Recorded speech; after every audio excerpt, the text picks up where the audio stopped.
Alhamdulillahirabbil alamin, wassalatu ala nabiyyi Muhammadin wa ba'd. Hadirin kita berdoa Allah Subhanahu wa taala. Ini kuliah zuhur namanya jider. Tahu jider itu? Ngaji sambil nyender. Jadi mata kriuk-kriuk. Apalagi yang sudah mulai tikap semalam. Saya diri aja. Saya udah kriuk-kriuk nih. Jadi supaya nggak ngantuk. Ikhwan wa akhwati fillah, ini mau bicara tentang Al-Quran atau itikaf enaknya? Al-Quran. Baik. Ikhwan sekalian rahmati Allah Subhanahu wa taala. Saya mau cerita pengalaman saya. Dr. Abdurrahman Jamal Yusuf. Beliau ini orang Gaza, orang Palestina. Beliau adalah mudir muassasah Darul Quran wa Sunnah. Beliau punya ma'had tahfiz. Sejak 15 tahun yang lalu lebih dari 40.000 hafiz kamil menghafal Quran 30 juz, 40.000. Termasuk PM Ismail Hania juga murid beliau. Bahkan lebih dahsyatnya lagi, sejak beberapa tahun yang lalu beliau punya metode, punya konsep. Kalau anak-anak libur musim panas 2 bulan liburan ke sana, maka ikut kelasnya beliau. Insya Allah sehari hafal 5 lembar, 2 bulan hafal 30 juz.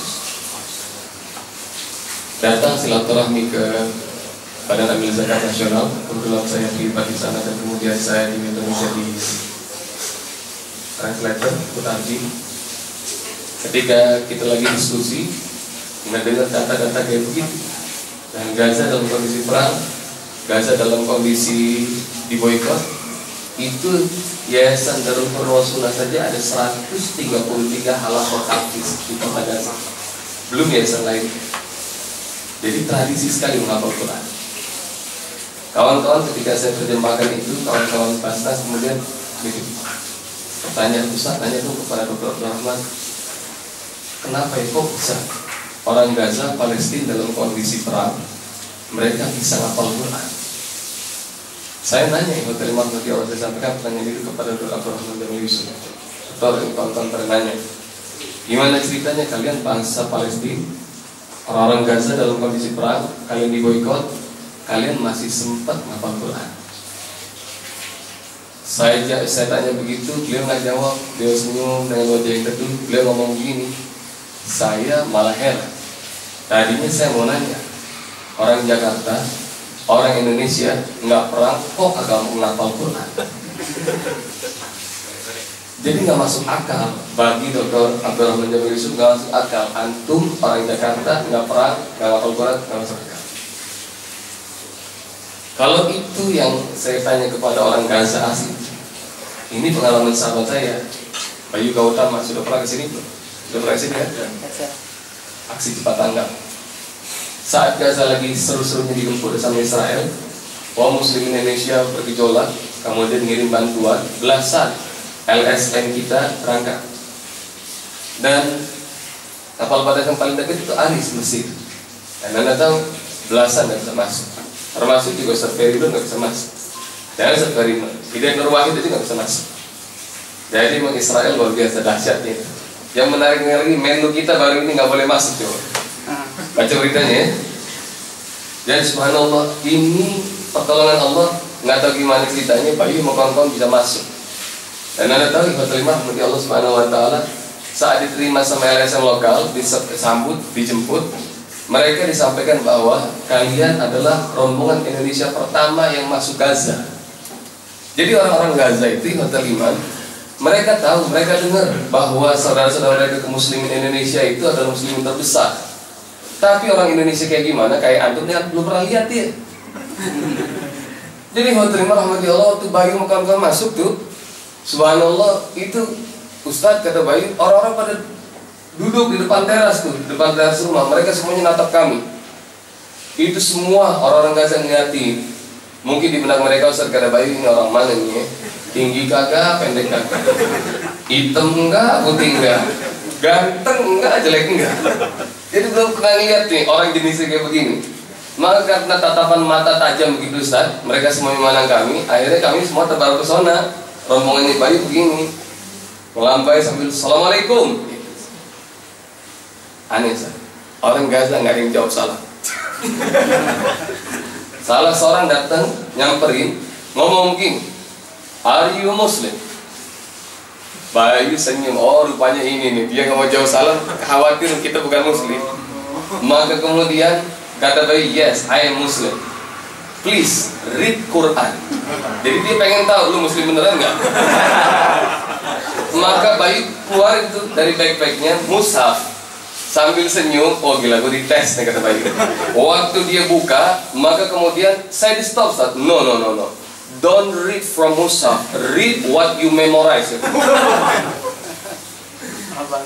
Dan nanti yang terima, untung aja selama perjalanan Anda membaca surat As-Saff. Maka saya ngomong gini sama dia tuh, "Oke, I will read surat As-Saff." Anda semua hafal kan? Hafal kan? Ya, ini mah gimana beriman nih. Oke, please read surat As-Saff. Maka Anda baca, "A'udzubillahi minasyaitonirrajim. Bismillahirrahmanirrahim. Sabbaha lillahi ma fis samawati wal ard wa huwal azizul hakim. Ya ayyuhalladzina amanu lima takununa ma la taf'alun. Kabura maqtan 'indallahi an takunu ma la taf'alun." Terusin. Ya, nggak ada yang bersuara. Itu ayat ketiga. Anda ayat keempat, Ustaz, ayat kelima. 5 ayat saya baca yang depan dia, saya kira udah cukup. Saya ngomong sadaqallahul azim. Itu tatapannya tajam seperti penasaran. Beliau ngomong ini, no, don't stop. Please read it till the end. Terusin. Maka subhanallah, untung aja gue di jalan murojaah, kata Bayu. Maka alhamdulillah baca sampai ayat 13 terakhir. Begitu saat sampai ayat terakhir, maka ketika itu langsung yang mengucap sadaqallah dia, Ustaz. Sadaqallahul azim. Dia bentangin tangannya, maka dia peluk saya, Ustaz. Kata Bayu, di telinga saya dia ngomong, "Welcome, you are my brother." Nggak masuk akal bagi orang Gaza ada Muslim dimanapun nggak perang, nggak ngapal Quran, nggak masuk akal. Cukup kali ceramahnya. Wah, lain Gaza, lain Jakarta. Ini cerita jemaah saya. Pukul 5:30 Ustaz, kita pulang kerja, saya sama 2 orang teman kita bertiga. Kantornya di Sudirman. Naik busway, dia udah beli antrian panjang. Katanya yang berterima kepada Allah, Ras Allah, busway kalau datang penuh, yang diangkut cuma 1-2 orang. Ini antum beli pokoknya bisa Jokowi. Puyang kan? Jadi hotel 5 kepada Allah Subhanahu wa taala. Ini direkam, hati-hati jangan kasih panwas ya. Tentang hotel 5 kepada Allah Subhanahu wa taala 6:04 azan maghrib. Tapi karena kita udah beli tiket, kita dalam antrian, kita sepakat udah ntar kita salat maghribnya di halte di transit aja. Nunda panggilan Allah tunda rezeki. Sampai 6:30 nggak dapet, Ustaz. Kita nggak dapat busway. Udah 45 menit lewat, hati makin gelisah, makin resah. Ini gara-gara kita tunda sholat. Udah dah, cuma 3.000 doang. Yuk kita sholat. Balik. Mereka pergi ke perkantoran musola di basement kayak begini. Musola basement. Mereka wudhu 3, musola di sepi, udah nggak ada orang. Maka begitu mereka masuk, salah seorang langsung buru-buru iqamah. Allahu Akbar, Allahu Akbar. Asyhadu an la ilaha illallah, asyhadu anna Muhammadar Rasulullah. Ini yang komat pintar. Dia komat duluan supaya kagak jadi. Yang jawab itu biasa begitu. Akhir komat namanya. Kan entah yang terlibat, usai dia komat, maka kemudian dia ngomong temannya, "Boy, lu jadi imam, lu kan tua. Kadang tua jangan buat dia aja, dia kan jenggotan." Jadi dorong-dorong yang mau terlibat. Subhanallah, ini nggak ada yang mau. Akhirnya kita paksa salah satu Ustaz, dia jadi imam mungkin belasan tahun, bertiga nggak pernah ada yang jadi imam. Gemetar. Maka yang terima mati Allah, begitu dia pimpin, habis takbiratul ihram nyaris suaranya nggak kedengar. Jadi Fatihah pelan, padahal suaranya kalau ngomong kencang Ustaz dia. Maka ketika dia ngomong pelan banget kita dengar, kita ngomong amin, masya Allah kedengar. Maka saat itu dia bingung, dia mau baca surat apa. Tiba-tiba iman dia baca surat Inna Anzalna. Antum tahu surat Inna Anzalna? Hafal kan? Kagak hafal juga lagi. Surat Inna Anzalna hafal kan? Maka dia baca surat Inna Anzalna. Dia baca begini. Bismillahirrahmanirrahim. Inna anzalnahu fi lailatul qadar. Dia yang belakang ngomong til katanya. Masya Allah salah, dibenerin sama dia. Inna anzalnahu fi lailatul qadar. Karena tadi pertama dibilang til, pasti yang kedua menurut dia til juga kan. Wa ma adraka ma lailatul qadar. Yang belakang nyaut tul. Masya Allah, tadi gua ngomong tul dibilang til, sekarang ngomong til dibilang til. Iya bener ini. Wa ma adraka ma lailatul qadar. Tiba-tiba dia berhenti lama, Ustaz. Saya udah nebak, pasti dia bingung nih. Itu dalam hati dia latihan, Ustaz. Lailatul. Ini ketiga kali nggak boleh salah. Maka rupanya dia nggak nemu, tapi nggak habis akal. Dia baca kencang, tapi digantung, Ustaz. Dia berharap kita nyambung. Dia baca Lailat. Kita kan nyambung. Lailat. Dia bingung. Lailat. Sampai 3 kali kita kan nyambung, dia kesel. Dia nengok, woi, yang ini tulah petil karang. Antum dengerin. Antum boleh ketawa, tapi ini minimal ada 2 hikmah. Satu, ini kualitas umat Islam Indonesia terhadap Al-Quran. Antum tahu berapa umat Islam Indonesia yang ummi, nggak bisa baca tulis Quran? Oh, ada yang mengatakan 64%, ada yang mengatakan lebih dari 80%. Nggak usah yang luar, tetap nih sini kasih aja nih Al-Quran. Coba saya mau dengar bacaan. Boleh jadi masih gagap cukup banyak gitu baca. Apalagi kalau antum ke bundaran tuh Mega Kuningan, asal ada orang stop, antum tanya, Muslim mas, Muslim mbak, Muslim, baca Quran.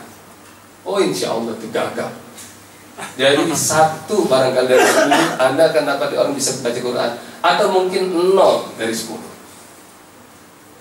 Jadi hotel iman rahmati Allah, parahnya umat Islam di Indonesia terhadap Al-Quran. Yang kedua hikmahnya adalah, mulai dari sekarang, dari kisah ini, mulai dari sekarang, sudahlah, antum nggak usah forward, antum nggak usah sebarin, baik nulis, email, BBM, FB, apapun juga yang menyatakan hati-hati ada Al-Quran palsu. Udah nggak bakal mungkin ada. Karena Ustaz, ini di BBM kan ini Al-Quran palsu, nama surat-suratnya aneh-aneh. Ya, nggak bakal mungkin, kalau terjadi. Jangankan surat hotel iman, 1 kalimat ada yang ditambah dan kurang, kita muslimin mesti. Jangankan 1 kalimat, 1 kata ada yang ditambah atau dihapus, kita tahu. Jangankan 1 kata, 1 huruf ada yang disisipkan atau ada yang dihilangkan, kita ngerti. Jangan 1 huruf, harokat kayak tul sama til, salah baca, berubah makna, kita sadar itu salah. Paham ya? Dan Al-Quran satu-satunya buku kitab Allah, kitab yang dihafal detil sama manusia, sampai titik komanya, sampai harokatnya detil, nggak kurang satu. Ini sama nih, kalau tul dan til sama seperti surat Al-Fitor. Ada apa surat Al-Fitor? Ya dulu semua.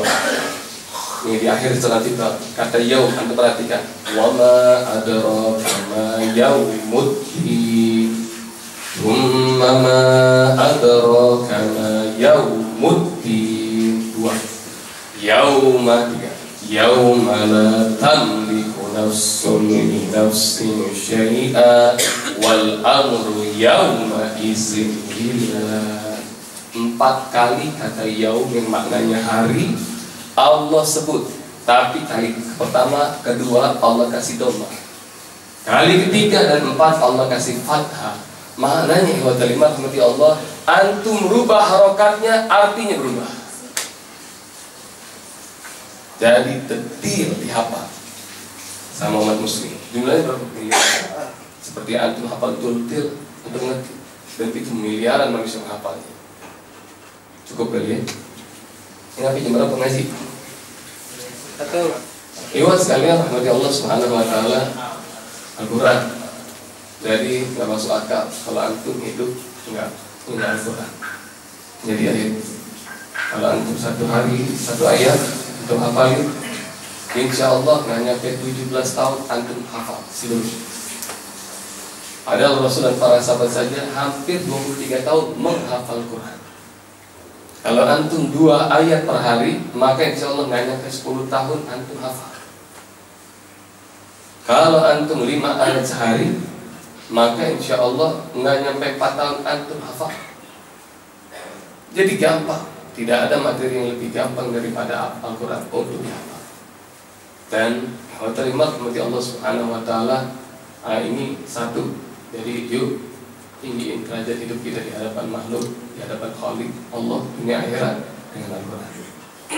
Yang kedua yang terima atau memang kira-kira saya Allah kasih sakit vertigo. Jadi kalau berdiri begini rasanya pengen tumbang, loncat. Ini bumi jalan.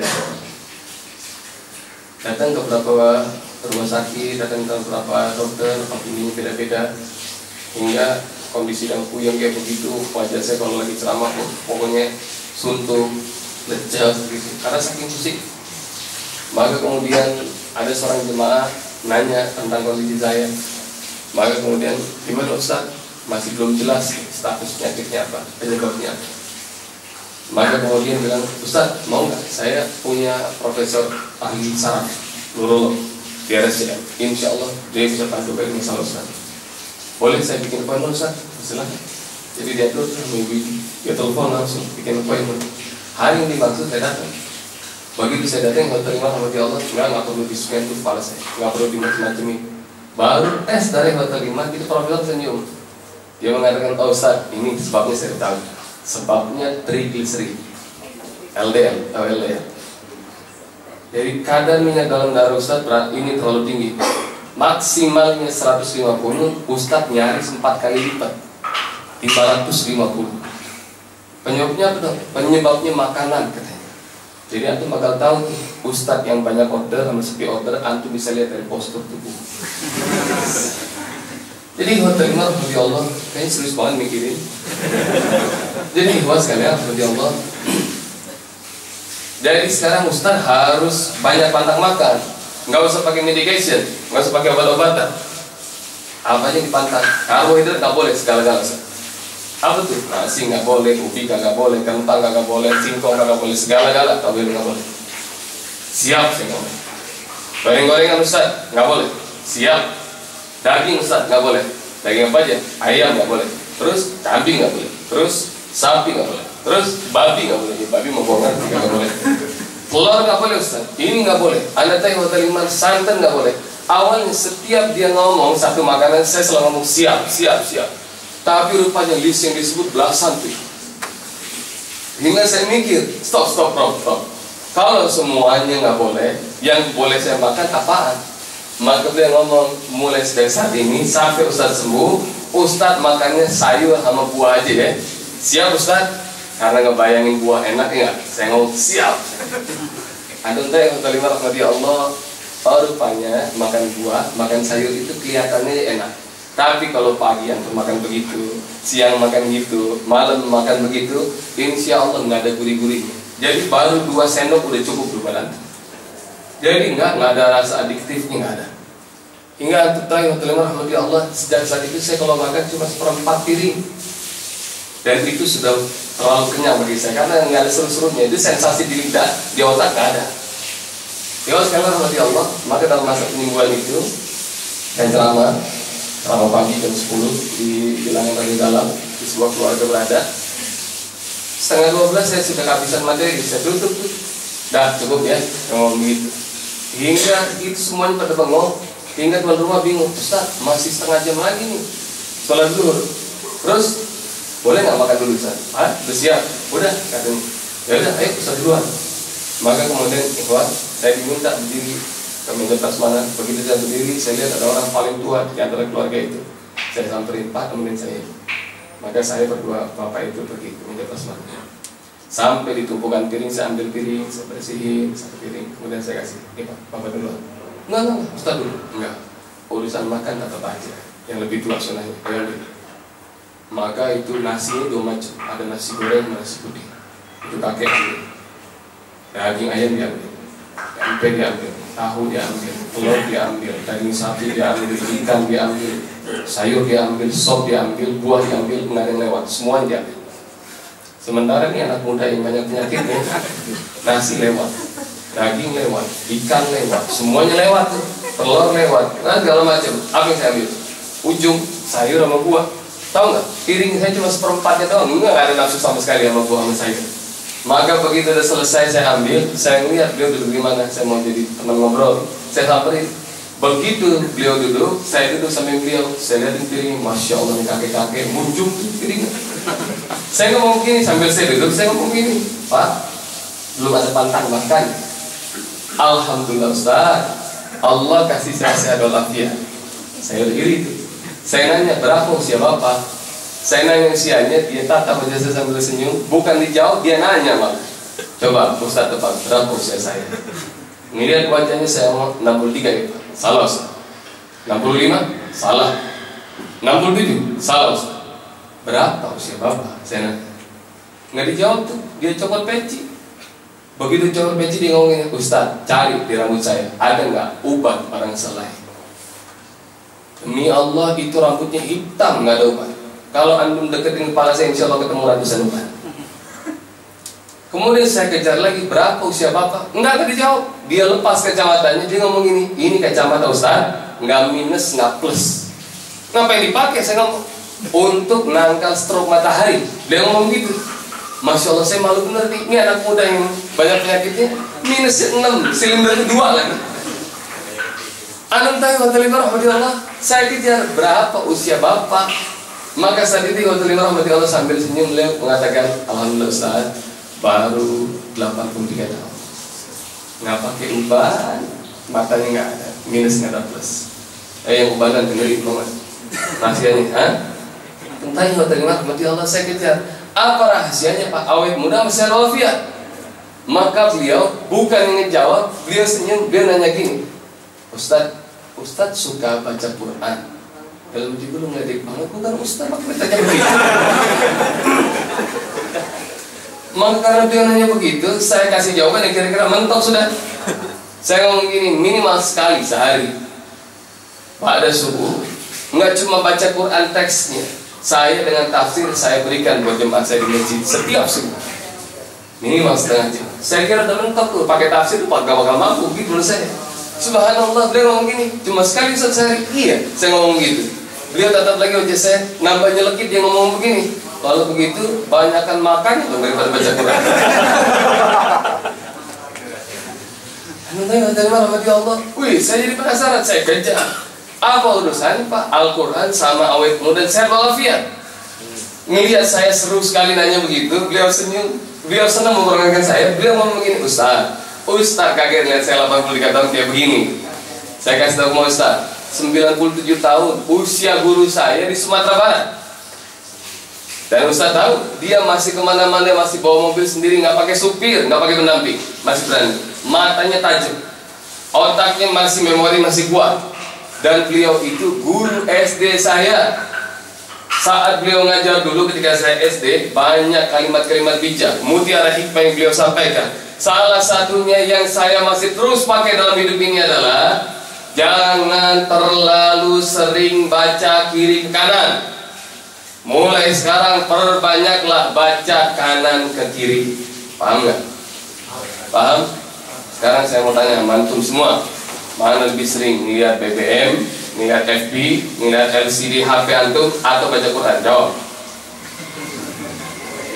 Nah ini potensi stroke. Yang ini biar pada sehat ya. Antum berdiri aja. Enggak disuruh dites. Antum pegang ini kayak tangannya begini, semuanya begini. Antum pegang ini sini.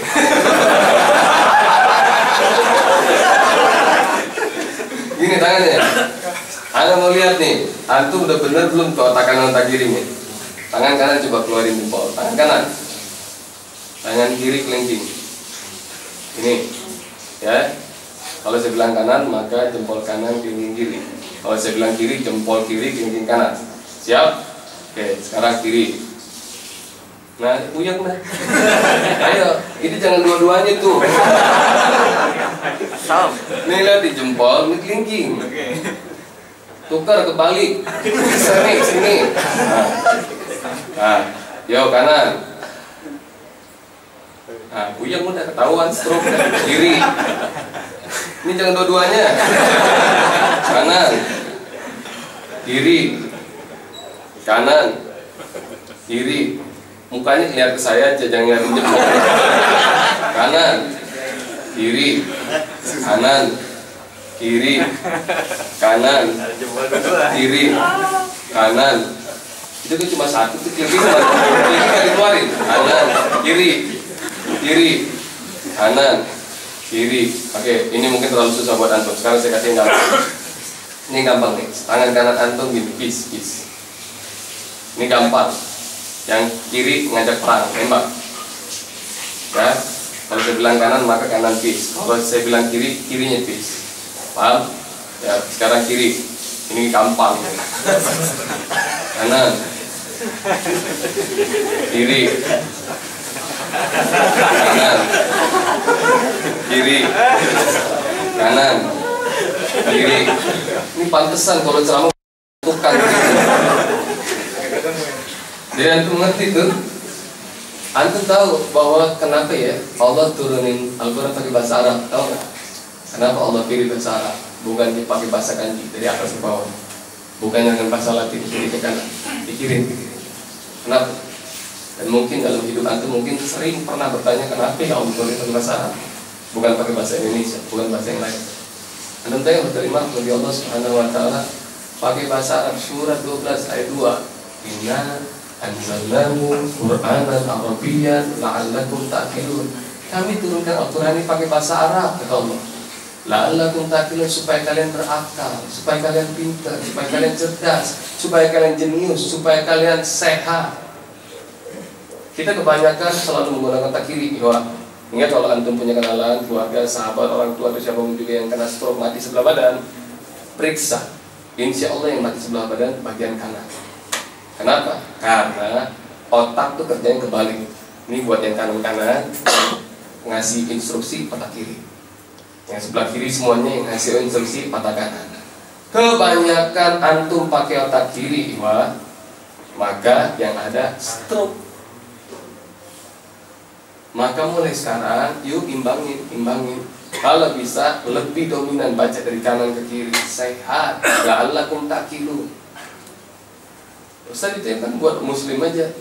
Orang non muslim percaya nggak? Oh ikhwah, kanan ke kiri itu fitrah, semua manusia suka. Tawaf, sa'i, putaran semua benda langit pasti kanan dan kiri. Karena entah yang berterima rahmatillah, hatta musyrik sekalipun suka kanan kiri. Artinya apa Ustaz? Olimpiade nih yang sekarang berlangsung. Sejarah Olimpiade Yunani kuno tuh kalau bikin berterima dulu lari sejauh-jauhnya, lapangan masih luas. Tapi begitu banyak bangunan, akhirnya mereka bikin stadium. Riset pertama mereka nentuin lari udah nggak bisa lempang lagi. Kalau lari 400 meter, 800 meter, 1600, 3200, itu pasti harus muter. Risetnya gimana mereka lakukan? Berapa puluh orang ditutup matanya dengan blindfold, mereka suruh jalan. Dan mostly tidak seorang pun yang kiri ke kanan nggak ada. Jadi semuanya dari kanan ke kiri. Hingga sekarang antum temuin mereka kalau berlari kanan kiri kanan, jawab. Jadi itu riset, sudah riset. Maka ikhwan sekalian rahmati Allah Subhanahu Wa Taala, saat kakek itu ngomong, tuh bagi saya masya Allah, ini pertanyaan 12-an tahun Allah jawab dengan kalimat beliau nih. Mulai dari sekarang jangan melulu baca dari kiri ke kanan, tapi perbanyak kanan ke kiri. Dan insya Allah antum makin sehat, makin pintar. Salah satu gambaran tentang Al-Quran bisa bikin jenius kayak begini. Atau siapa dulu? Doni. Saya udah pernah nanya sama Tupon tuh. Kita bakal ngapalin sama Tupon Pak Doni. Setuju nggak? Semuanya ngapalin. Ikutin. 081873. Bentar loh, ini Pentium 1 ya. 0818732064. 2064. Oke. Saya sebut dari belakang 4602378180. Dan sekarang antum sebut dari belakang.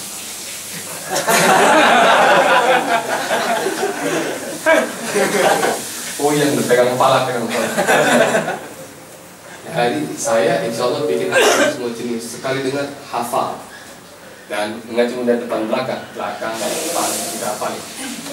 Dan sekarang pengen tahu bagaimana dahsyatnya hafalan Al-Quran. Surat pertama yang turun sama Rasulullah surat apa? Jawab. Al-Alaq. Al-Alaq nggak seluruhnya, cuma 5 ayat. Surat kedua yang turun itu Al-Qalaq. Surat ketiga yang turun Al-Mudaththir. Yang keempat Al-Muzammil. Yang kelima Ad-Duha. Seterusnya. Jadi selama 22 tahun Al-Quran dihafal oleh Rasul dan para sahabat, turunnya berantakan. Saya mau nanya antum, Al-Quran di zaman Rasul ditulisnya? Jawab. Kapan Al-Quran ditulis? Jawab. Jadi belasan tahun setelah Rasul meninggal baru Al-Quran ditulis. Jadi semuanya ada di mana Al-Quran? Ada di memori. Memorinya ada di kepala, ada di hati. Baik. Setelah 22 tahun lebih menghafal Quran, maka Allah kirim Jibril memberitahu kepada Rasulullah pada Ramadan terakhir. Jibril kedua kali bahwa Muhammad, Allah pengennya susun Al-Quran itu Al-Fatihah, kemudian Al-Baqarah, kemudian Ali Imran, dan selanjutnya. Kalau Rasul dan para sahabat menghafal Qurannya kayak antum semua, pasti nggak bakal bersisa barang satu surat, nggak bakal bersisa. Jangan, maka kita, antum saya tes hafal surat Al-Ikhlas ya, hafal kan? Nggak ada yang jawab, Al-Ikhlas hafal kan? Sama-sama baca Bismillahirrahmanirrahim. Qul Allahus lam walam.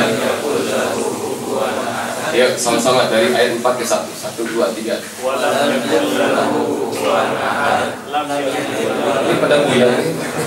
Yang bisa tunjuk tangan siapa? Tuh, jadi 4 ayat aja antum udah buyang.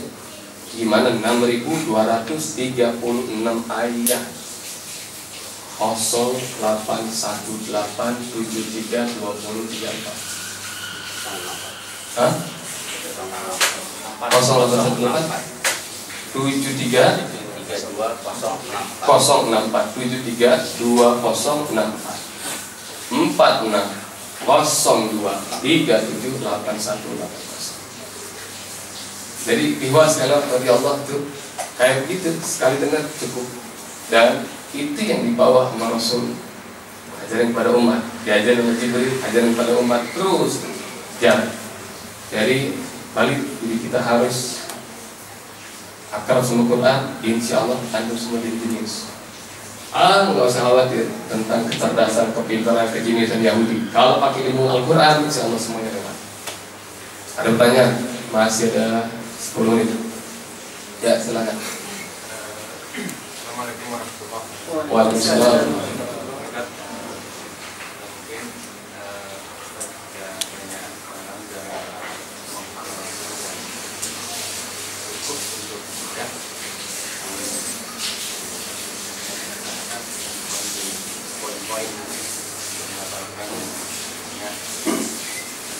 Al-Quran akhir bukan hafalan.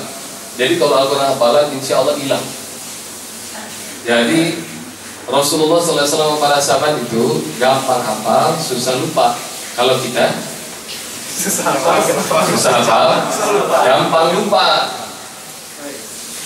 Jadi itu kebalikan nih.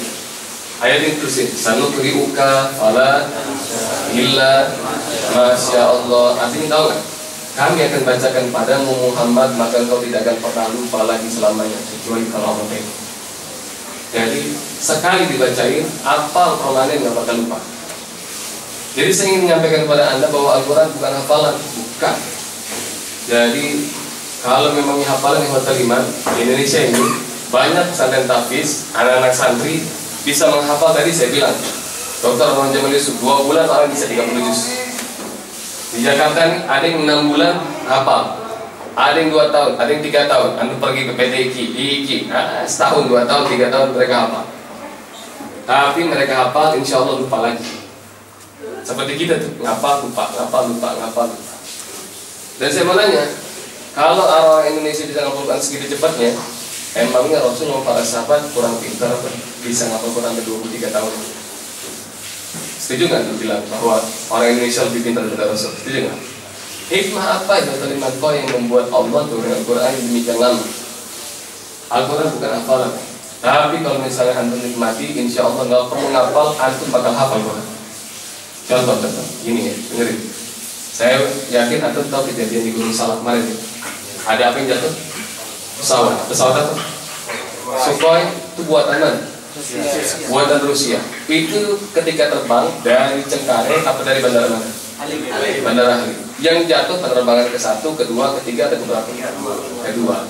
Terus katanya sih jatuhnya gara-gara turun dari ketinggian berapa? Terus jatuh, sekalian rahmati Allah. Saya mau nanya, tim penyelamatnya tim apa? Tim SAR. Oke, saya mau nanya kepada antum semua, siapa yang nyuruh antum ngapalin? Siapa yang nyuruh antum ngapalin? Emang antum ada yang nyuruh? Hafalin ya, ntar ujian besok, enggak kan? Jadi rupanya dengerin, antum bisa hafal tanpa mikir sama sekali, tanpa muka jelek. Biasanya orang kalau ngapal hampir jelek gitu. Antum bisa hafal permanen, ini permanen, antum nggak perlu mikir sama sekali. Itu yang baru kejadian tahun ini. Sekarang saya mau bikin antum bisa mengenang puluhan tahun yang lalu. Mungkin 30 tahun yang lalu, 40 tahun yang lalu, 50 tahun yang lalu, saya mau bikin. Percaya nggak? Antum punya hafalan permanen. Saat antum masih umur 5 tahun sampai 10 tahun, waktu lagi badung-badungnya kita, ada nggak kejadian dalam hidup anda yang masih ketika anda kecil itu kejadian amat nyebelin? Boleh jadi antum diomelin orang tua, atau dimarahin sama guru, atau dijahatin sama temen, atau dikejar-kejar pemilik pohon mangga karena antum nyolong. Ada nggak kira-kira kejadian yang amat menyebalkan? Ada nggak? Ada. Oke. Saya minta kepada antum sekarang perjelas wajah orang yang lagi marah itu, perjelas. Udah? Sekarang saya minta antum perjelas suasana sekitar. Udah? Oke, saya mau tanya, emang waktu dia lagi marah dia ngomong ini, lu apalin ya sampai tua? Enggak gitu kan? Dan antum nggak perlu ngapal, itu permanen. Jadi Al-Quran pun juga bukan hafalan, bukan. Kalau antum hafalan, maka insya Allah mimpin sholat, ntar ayatnya terlompat-lompat. Ntar lompat nyambung sini, nyambung sini. Tapi kalau misalnya itu sudah ada dalam jiwa antum, nggak perlu itu keluar sendiri. Jadi yang saya bilang menghafal Quran semua tersenyum, nggak ada cerita. Saya ngapal nomor beliau ini sambil 088187320064. Betul. Udah berhasil dari belakang bisa? 4602378180. Jadi wah sekalian rahmati Allah Subhanahu wa taala itu. Orang Excel banyak di sini. Benar Excel semua. Ditanya Excel pada nunduk semua begitu, kayak takut mengenai tes. Jadi ayo antum akrab sama Quran, jaminan saya jenius. Kalau nggak ngerti juga gimana cara beli jenius, datang ke saya. Dah cukup, nggak usah nanya lagi ya. Assalamualaikum warahmatullahi wabarakatuh.